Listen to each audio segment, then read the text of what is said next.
Right Honourable Speaker. So I want to appeal to Council. As we celebrate 20 years, can we also put in practice the principles of good governance?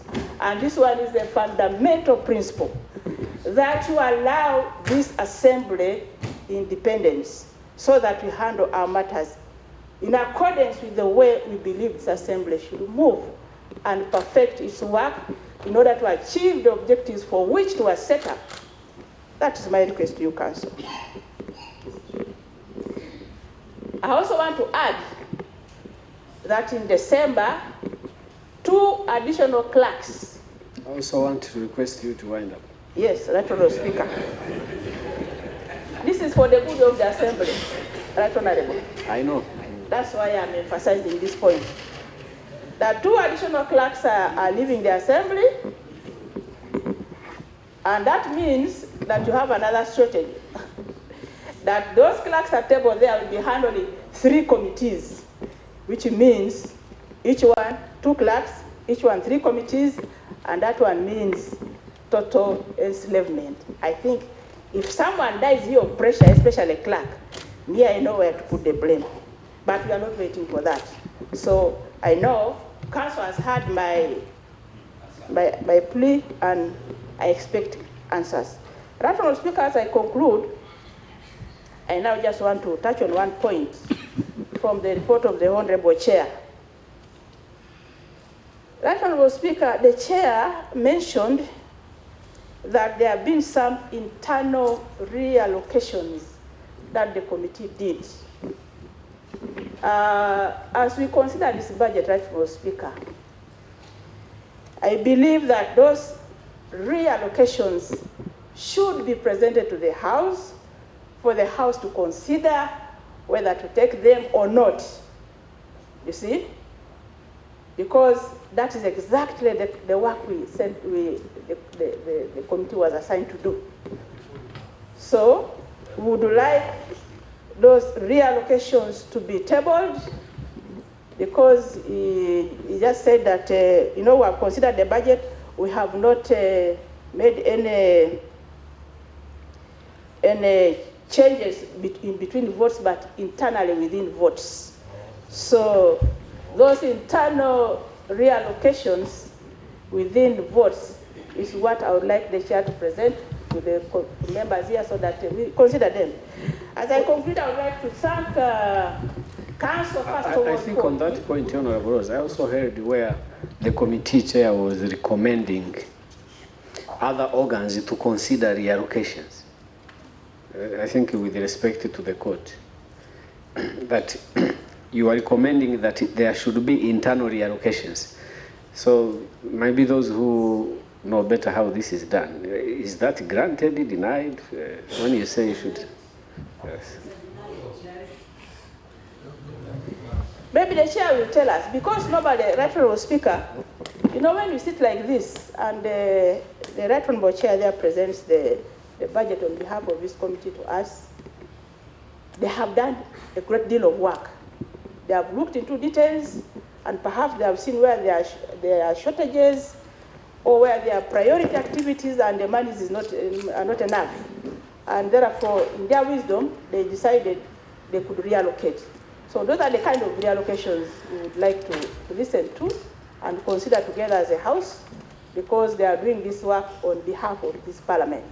So as I conclude, Mr. Speaker, first of all, I would like to thank Council for heeding our request that they come and be with us here as we consider this budget. Thank you so much for being here. Procedure. And secondly, I want to thank the procedure. Yes. Procedure. I don't want to stop my honourable lady from contribution, but although she has taken too long, Honourable Speaker, I'm standing on procedure number 48, closure of motion. Honourable Chair, being a Friday, and some of us going for our normal God obligatory function, and still this House being left with the appropriation bill to debate. I'm not trying to deny my honorable colleagues to debate, but those who have not gotten chance on this motion, like myself, have still an opportunity to debate on the appropriation bill. Can I call the mover to reply? Because I think we have ventilated into this matter to a certain level, and we are running out of time. Thank you, Honorable Chair. Okay. Let me read the rule he referred to. He said 48? Yeah, okay. After a question has been proposed in the House or in the committee of the whole House and debated, a member may move, and I quote, that the question be now put. And unless it appears to the Speaker that the motion is an abuse of the rules of the House or an infringement of the rights of one member, the question be now put shall be put immediately and decided without amendment and debate. And two, if the question of closure is agreed by a majority, the motion which was being discussed when the closure motion was moved shall be put immediately without further discussion. So that is the rule he referred to. How do I handle this? Put the question. Put the question. Put the question? Put the question.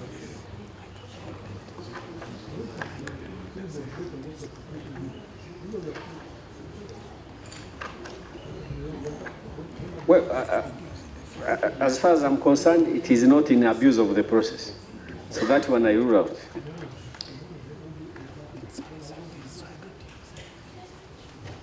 I think the whole idea is for us to be able to conclude this business well in time. But it's up to you. Put the question. And the motion, the movement be called upon to reply. Put the question that the movement be called upon to reply.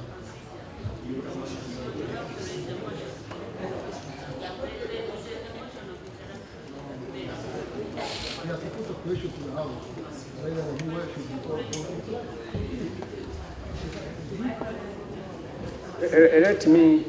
Let me find a way out. Put the question, the mover be called upon to reply. Yes, honorable members, it's very important that we finish early because of the reasons that has been stated. At the same time, we needed to debate this motion, but we know the circumstances that caused us to be where we are today. So we cannot ignore the issues of faith that our colleagues have raised. At the same time, there is also a need for us to understand this. But this is something that has gone through the committees, and we are moving into another step. We shall still deal with it. I know the ministers also indicated to me that they need to travel. Some of them have had to change their travel schedule. So if you allow, we pick just a very few more members to speak, and we move to the next stage. So don't be surprised when I...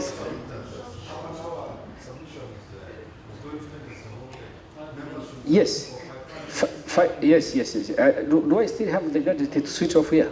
I use it to have. Eh? Yes. Please, 3 minutes each intervention, and very few interventions, then we move on next stage. Yes. I already had... Honorable Rose, you conclude, although you have taken too long. Now you conclude. Honorable Ambassador Fatuma had mentioned you. Wait a moment. And I just wanted to thank the chair and his committee for the report. Thank you. Now, Ambassador Fatuma, Honorable Pierre Craven, Honorable, I have to look both sides. Honorable Muhirwa, Honorable... I know.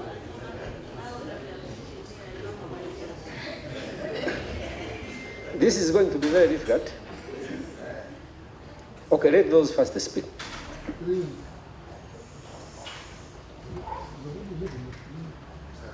Yes, I will be switching off after every 3 minutes. Thank you, Right Honorable Speaker. Try to be very brief. I want to start by thanking the Council for a very good budget speech, and also the Committee of General Purpose for a very good report under the able leadership of Honorable Aden Abdikadir. So this budget is very focused in my view. It's based on the medium-term expenditure framework for 2019-2020, 2021-2022, and it's also in accordance with the summit and the council directives and our EAC development strategy. However, the first concern I have is on the... And as we proceed, honorable members, may I suggest that members of the General Purpose Committee refrain from debating?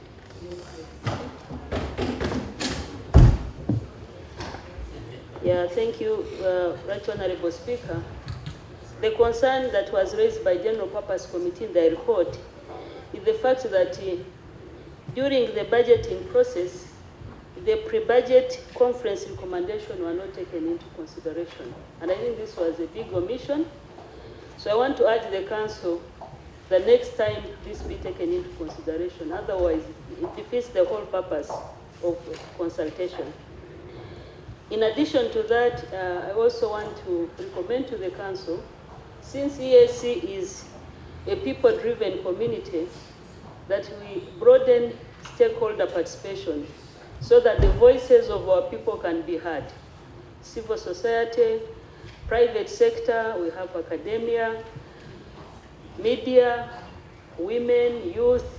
So let's make it a people's budget, and then we should also be accountable to our people. I have a few quick observations on the budget. The first one is on the theme. When you look at the budget speech and also the committee report, the theme is related to transformation, job creation, and industrialization. But there is also another document which is called Explanatory Notes for EAC Budget for the financial year 2019-2020. It has another theme called Efficiency in Resource Utilization for Maximization of Results. So which one is the theme? I think you need clarity because these are formal documents, and if the theme is one of these, you have to make sure that there is coherence. The second observation I have is on the trends. When I look at the trends, yes, there's been some increase for certain institutions and organs of the community. For example, the ESG, I think, by 1%, Secretariat by 17%, a reduction in Eala by 2%. I don't know why it reduced, because our activities are not reducing. If anything, we are growing as an assembly. Lake Victoria Basin 1%. There are some like Inter-University Council that go up to around 40%. So I just wanted to understand why we have that trend. And is there something that we can do better? If for some it increased up to 60% and others it's reduced, is it a challenge of required staffing? Is it the fact that we are not mobilizing resources effectively? Honorable, please, you have to wind up. We can do it better. So this is an area that I want us to consider. Finally, I would like to recommend to the council to focus a lot on the implementation of the Common Market Protocol. For me, I think it's at the heart of integration. If it requires a roadmap, if it requires sitting among ourselves and take innovative approaches, you have to work on it. Resource mobilization, especially on partner state funding. Really, we cannot be a community of beggars. We want also more money on sensitization of our people. When I looked at whatever we have, it's all, a lot is under the secretariat, but I know it's the community, it's the assembly that does sensitization. So finally, is on the issue of autonomy that Honorable Rose talked about. I want the council, really, I know this is in your hands, just seize the power, give the power to the assembly so that we can appropriately do our work. With that, and of course, in view of time, I want to thank once again the council and the committee for its work, and I support the report. Thank you. Honorable Pierre. Thank you, Honorable. Thank you, Right Honorable Speaker. I would like to summarize my intervention on 3 points. The first is on ICT concerns. The second is on Juakali Nguvukazi exhibition, and the third is ESC research mobilization. Mr. Speaker, I would like to recall my pledge when I was in Nairobi about the concern of reducing the budget of the ICT in the ESC. Everybody, our colleagues, we are experiencing the challenges. Even now when we're working, when every time people are asking what is the word password, I think this is a big issue, and ICT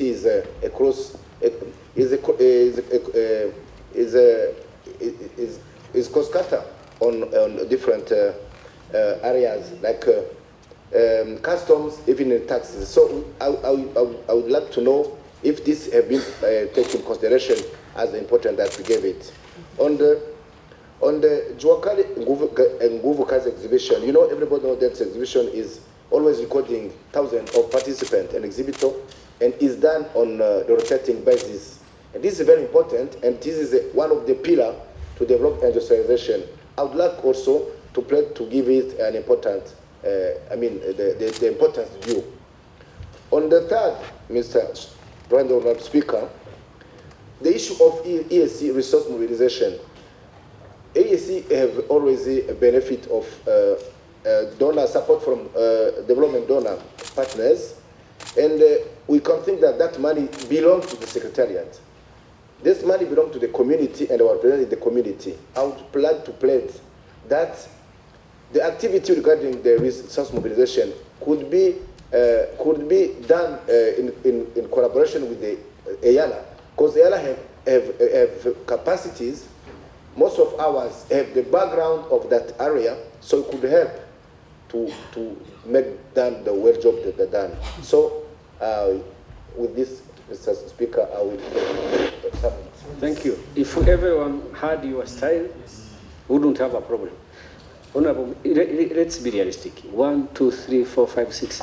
If we continue like this, then we forget about finishing in time. So I am calling, who had I called before? After you, I will put the question. Whether you decide that we proceed or we move into another step. Thank you, Speaker, for the opportunity. Mine is very short. I want to intervene under the productive and social sectors, especially in the energy sector. When you go to page 16 of the GP report, it is stated that there will be feasibility study report on Kigali-Bujumbura oil pipeline project. But the information I want to give is that the Republic of Burundi is not interested.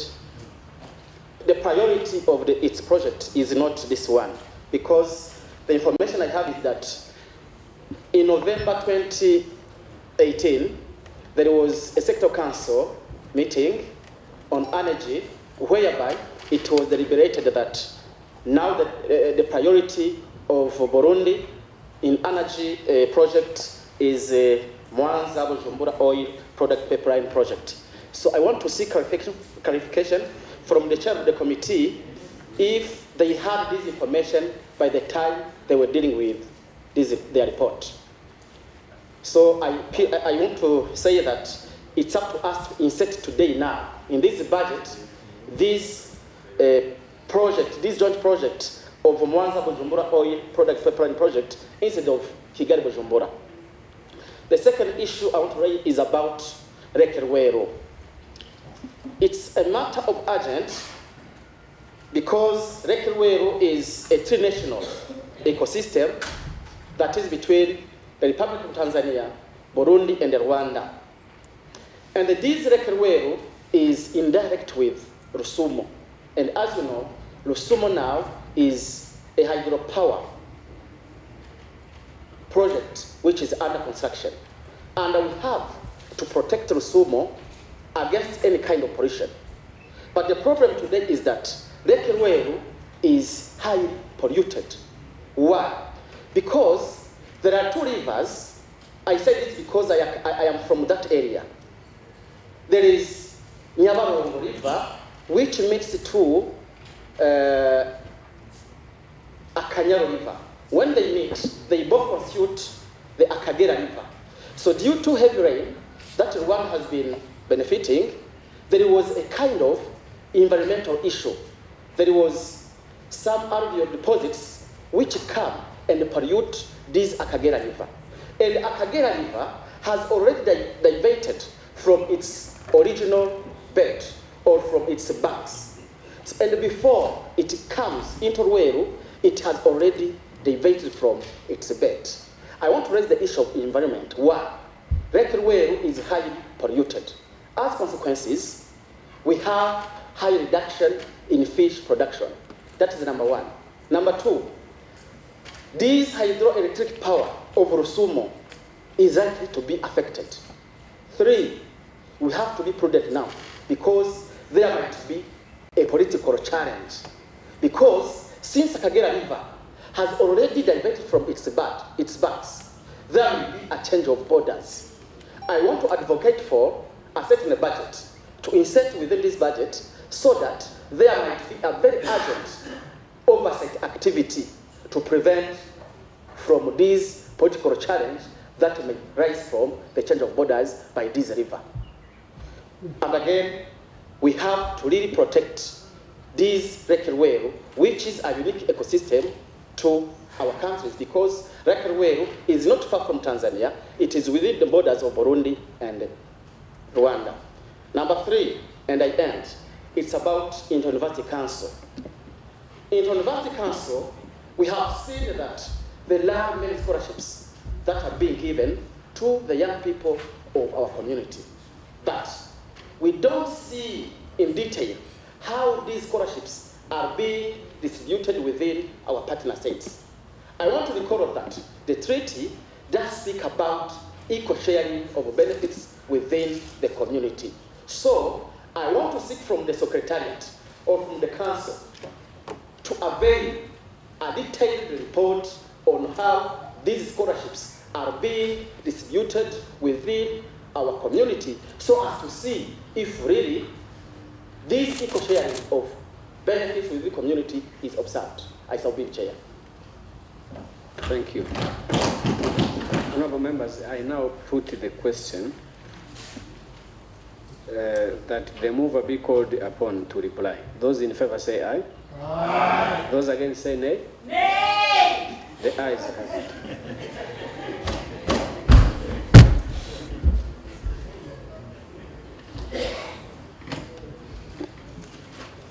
Thank you, Honorable Speaker, for the opportunity to respond to this.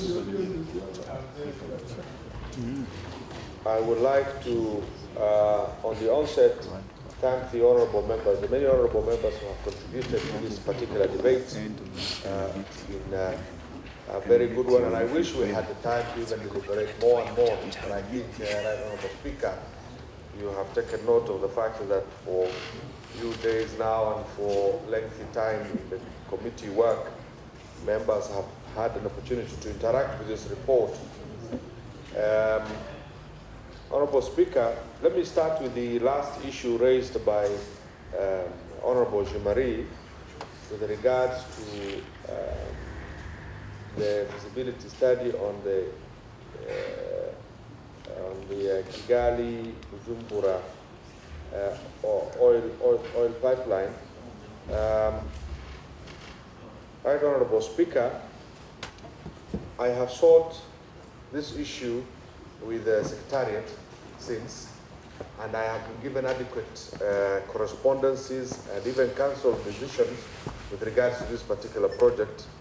I want to agree with Honorable Jean-Marie that the report be amended by deleting the number 8 proposal there, or which is to hold feasibility report for the Kigali Bujumbura, and for that reason replace it with the feasibility for the Dar es Salaam, the Sekea, Mwanzea, Barara oil pipeline. So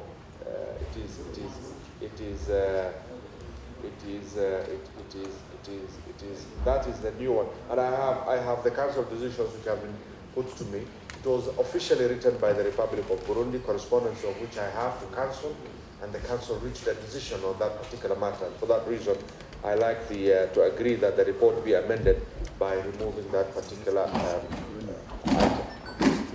and replacing with the correct one as stated. Honorable Speaker, I think all the members who spoke on very important issues with regards to the budget, and I agree with the members that some sectors, such as the social sectors, have largely been underfunded in this budget report, and a requirement is therefore that in future Council makes more resources available for this particular sector. I agree with Honorable Kasamba very much. The agriculture sector in particular continues to be challenging very much with regards to allocation of resources. What you'll realize, honorable members, a lot of these monies are coming from donor funds. And the challenge you should put to Council is why they are not putting the donors, why they are not seeking enough donor funding to this particular sector. We actually did ask the Secretariat of this issue. The response was that most of the donor partners, for one reason or another, are ready to support us on trade means and other things and capacity building. But when it comes to the concerns of what Honorable Kasamba is talking about, sustainability of food and all that, maybe somebody somewhere out there wants to continue to sell to you the wheat that you're talking about and the maize you're talking about. So, but I think that the challenge is to us as partner states to make more resources available to this particular sector to make sure that we are self-sufficient as a region in terms of food production. The issue of Honorable Munya has raised, Right Honorable Speaker, I confirm that indeed while we were in Zanzibar, we did amend that the bill on request of Council, and therefore we removed from that particular earlier budget, as stated, the budget of 12,679,000, and we removed 531,000, and that remained the actual number as 12,162,587. So the records are as they are in the report and in the Council report as well. So I think Honorable Munya went and picked the old bill, because this particular bill, Honorable Speaker, at the end of this process could change. The numbers here could change. So if I go and pick this bill from somewhere after the House had deliberated and changed, then I'm talking of things that are not in existence. So the records are there, and I've confirmed that the numbers are correct as presented by Council to the committee and as confirmed by the committee report. So there's no cause for alarm or any discrepancy in that area. Honorable Rosa Cole mentioned very important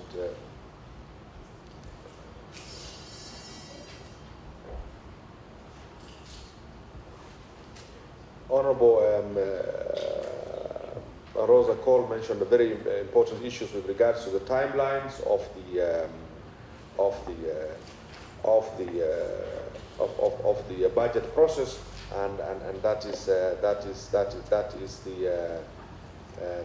is okay, and I agree with it very much that those are issues that need to be looked at. The reallocations that Honorable Rose spoke to, and which the committee suggested, is definitely going to be ratified by this House. Even when those organs decide to do changes in terms of reallocation, they will have to bring the same to this House to appropriate. So nothing is going to escape the scrutiny of this House.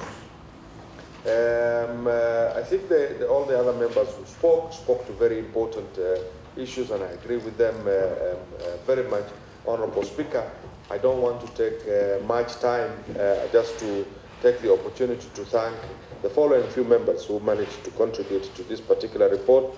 Honorable Victor, there was Honorable Engineer Munya, Honorable Kasamba, Honorable Rosa Cole, Honorable Fatuma Ndagiza, Honorable Pierre Abega, and Honorable Jean-Marie, who contributed to this report. And I thank you very much, all the members contributed. The figure, Honorable Speaker, for the record, that was deducted in Zanzibar was, I think, yeah.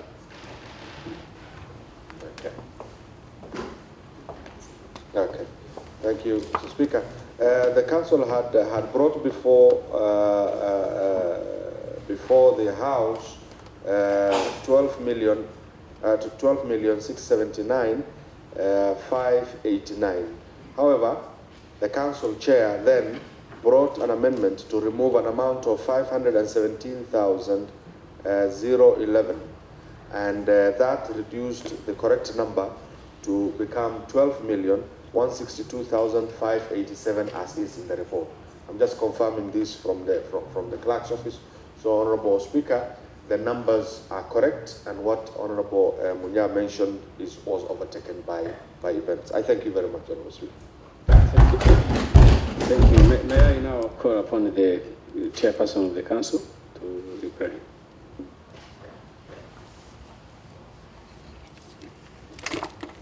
Mr. Speaker, thank you very much. Mr. Speaker, I want to thank the chairperson of the General Purpose Committee and all the members who have made contributions on this debate. Most of the issues that came from the members were giving a bit of advice and recommendations to the council, and we take everything in good faith. We only note some few areas where we may need to make clarifications. Mr. Speaker, is a member who was wondering about the revenue collection, whether the East African community gets grants and how the allocations per partner state is done, and or whether it gets loans. Mr. Speaker, East African community as a region at this time has not got the mandate to secure the loans. We only get out to seek for grants. And all this, where we get this money, is put within the budget of the Secretariat, which works to improve the performances of the institutions and organs of the region. So we don't have mandatory percentages which are allocated per partner state, but these are done based on the budgetary estimates for the institutions. Mr. Speaker, on the difference in supplementary and actual budget, the chairman of the committee has explained it. On the aspect of the dwindling contributions from the partner states since 2013 up to date, from the percentage of 98% now today, we are at 59. There's already a program ongoing where the ministers of finance have been able to secure the services of an expert to work on how the performance of the contributions of the alternative financing can be done, and we are yet to receive that report from the ministers of finance, Mr. Speaker. We believe this would be the only mechanism which will permanently address issues pertaining to the slow levels of performances in terms of contributions from the partner states. Mr. Speaker, about the regional trade, the intertrade within the region, Mr. Speaker, is improving. We have improved so much. I would be surprised to see that a member makes a claim that it is dwindling. We know we have challenges which emerge, and you know when the economies grow, there are also issues which will come up. But we have a mechanism of trying to work on the reduction of non-tariff barriers, which could hinder trade within the region. But also at the same time, the Common Market Protocol has put up many different regulations within the 17 areas of cooperation to address any emerging issues. So we believe there's a growth in trade, and if we brought the report here, we didn't know there could be this kind of comment.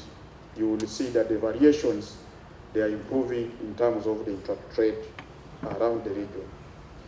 And also the cross-border trade is ongoing, and people are getting to be sensitized on what East Africa can offer. Mr. Speaker, about the submission of our budget estimates to the Assembly, I think this was a technical problem, not basically only to the Council, but also to Eala. The Speaker will realize that at a certain time your program was shifted by weeks, and this definitely ate into some days that the Council would have been able to present the report here earlier. So we just need to appreciate that there was a delay, which was unforeseen, but it both affected the performance of the two organs, and that's how the delay has come. But we appreciate we are moving on well up to this time. In circumstances concerning recruitment, the process is going on. We understand and we appreciate there's a process going on to see that we try to hold on to the few short-term staff of the Assembly, and then also we are going to address the long-term recruitment after this short-term extension of their contracts, which we believe are expiring within this week. So the members, we believe the process is on, and the Speaker is very much aware. He has made the submission. Mr. Speaker, the last one was about the performance of the scholarship from the Inter-University Council of East Africa. The Council directed the Inter-University Council of East Africa to work with the partner states. At first, they were making these scholarships implemented directly through their institution, and they had a mechanism on how they attract students to benefit from the scholarships. But we realized it was not fully participatory by the other members. So what happens right now, the Council directed that the Inter-University Council will work with the ministries of East African Community from the partner states to see that these processes are well captured by all partner states, and also we do our internal advocacy within the partner states so that we attract more students to benefit from this scheme. So there's a process which we believe we need to do more sensitization and ensure that all of our people benefit from the monies which we do contribute to this institution. Thank you very much, Mr. Speaker. Thank you very much, Honorable Minister. Switch off the microphone, Honorable Minister. Thank you. Honorable members, I now put the question that this Assembly do resolve itself into a committee of ways and means to consider and approve the financial statement for the financial year 2019-2020, and B, a committee of supply to consider and approve the estimates of expenditure for the financial year 2019-2020. Those in favor say aye. Aye. Those against say nay. The ayes have it. Motion for the approval of the financial statements for the year 2019-2020, Committee of Ways and Means, and Committee of Supply.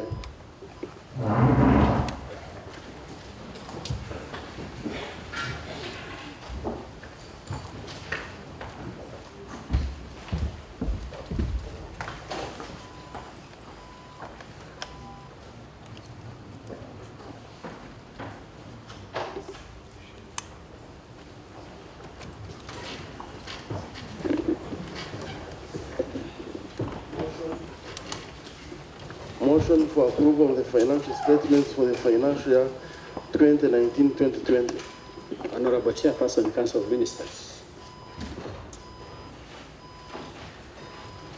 Mr. Chair, I beg to move that in accordance with the provisions of Article 1325 of the Treaty and Rule 76 of the Rules of Procedure, the Committee of Ways and Means do consider and approve the financial statements of 2019-2020.